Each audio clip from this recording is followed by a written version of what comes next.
Good morning. It's Sunday, September 19th. This morning I have to tell you that France is pissed off. Pissed off about that security pact between the UK and Australia and the United States. AUKUS, as I talked about the other day. France has been our ally since the Revolutionary War. So, why is France pissed off? I think one of the reasons that they're pissed off is because they were not involved in the AUKUS deal. This is a deal that was put together with extreme secrecy. And I guess it comes as a blow to France that they were not included in this deal, being that they are our oldest ally.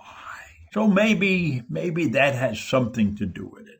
And certainly money has a lot to do with it, because France lost out on this billion-dollar deal. Billion, not billions of dollars deal. Over $12 billion because they were going to sell 12 submarines to Australia. And that deal is down in the toilet. So that could upset them. That could really, really upset them, having lost $12 billion. Although I don't know what the French economy is like. So maybe that's a big chunk of their economy, or maybe it's just a small spit in the ocean, so to speak. And certainly, if that's the issue, they could have called up the United States and said, hey, give us some of this money because you screwed us out of this $12 billion. And maybe the U.S. would have given them some money. I don't know that the U.K. and Australia can afford to give away $12 billion.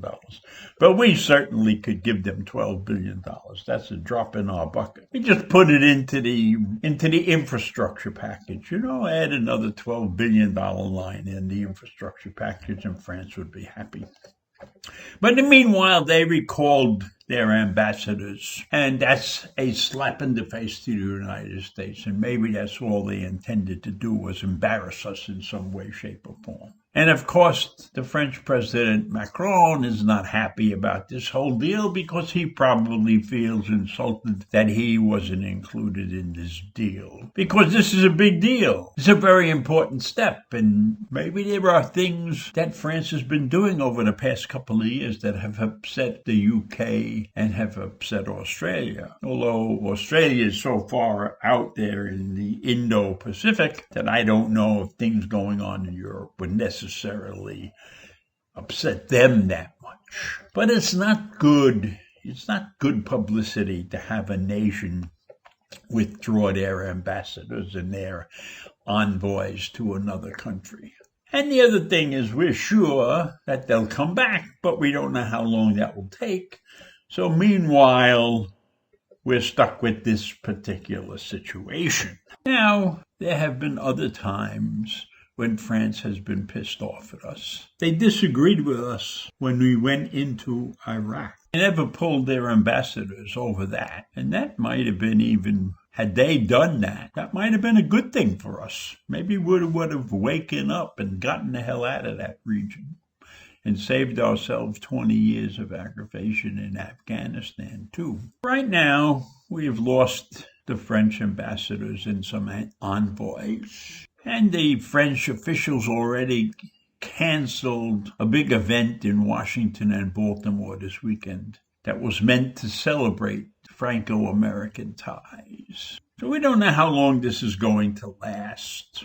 Like I said before, France is probably expecting the United States to make some kind of overture, some kind of deal with them. And maybe it'll be the monetary deal that I talked about, or maybe it'll be some other deal that the French would like to make. Meanwhile, they've gone home. And Australia comes out as a big winner in this deal, because they were going to get 12 regular submarines, 12 regular submarines for $12 billion or so. But in this deal, they're getting 8 nuclear submarines. And as I said the other day, there's only 6 countries in the world that have nuclear submarines. So that's an improvement in the situation for Australia. And of course, the UK has benefited from this because it's a deal that they made outside the European Union. which shows that they can be independent and survive without the European Union. And I'm not so sure being in the European Union was a great big deal for them anyhow, since they were a nation that was heavily supporting the European Union. Because many of the other countries in the European Union are not as financially secure as Great Britain was. Late on Friday afternoon, the French foreign minister made the announcement that the envoys were leaving and called the deal unacceptable behavior between allies and partners. But maybe it was the right thing to do. Maybe they were afraid. Maybe the US and the UK and Australia said, we don't have to have too many of these countries involved in this thing. The information will leak out. We don't want anybody to know about this deal that we're preparing. Very important that there was a certain amount of secrecy in creating this deal. And don't forget that China was very pissed off about this thing also, because they look at this as an attack on them. And who knows what China would have been prepared to do if it leaked out. But once it's out anyhow, they can do things, and I don't know what they're going to do. And the French foreign minister also said, it's very important, the situation in the Indo-Pacific. It's very important for Europe to know what's going on. Maybe it's not that important to let them all know what's going on if information is going to leak out and things are going to be done that could put a crimp in a deal like this. So worried about this deal and the French being pissed off, because I'm sure that in some way, shape, or form we're going to make amends to France or give them something that they really want, because we understand their position and we will be engaged. We, the United States, will continue to be engaged to resolve these differences. I mean, after all, they were our allies for 250 years, so I don't think we're stupid enough to just throw them into the wind like that. Anyhow, I hope not. I think France has their own problems in that country anyhow, and this is but a blip on their radar screen.